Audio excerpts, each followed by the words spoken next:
In the heart of a once thriving metropolis, now reduced to ashes, a young boy named Kale wandered. His clothes ragged, his face smudged with soot,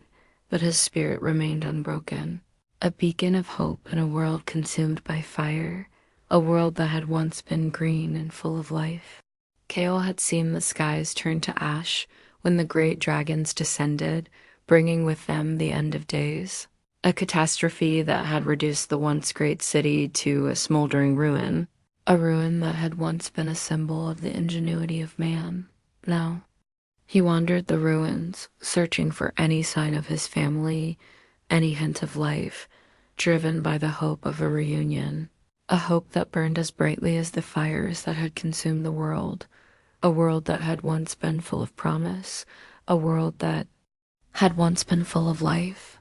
The city was a graveyard of steel and concrete, the remnants of a civilization that had once thrived but now lay in ruins, a testament to the folly of man, a folly that had brought the world to the brink of destruction. One fateful day, Kale encountered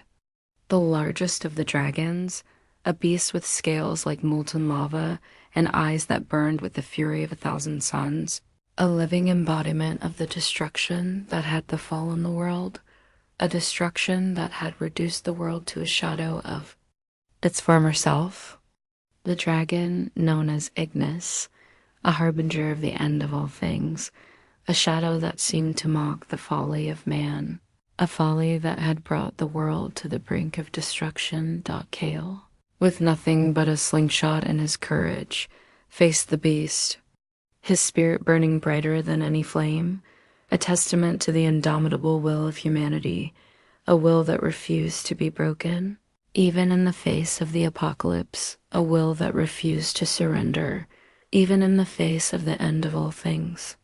He fought not for glory, but for the hope of a world reborn from the ashes, a world where the skies would once again be blue, and the air filled with the laughter of children. A world where the spirit of humanity still endured, a spirit that refused to be broken even in the face of the apocalypse. The battle was fierce, the heat unbearable, but Kale's spirit burned brighter than any flame,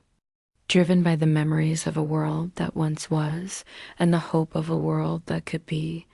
a world where the fires of hope still burned, a world where the spirit of humanity still endured, a spirit that refused to be broken, even in the face of the apocalypse, a spirit that refused to surrender, even in the face of the end of all things.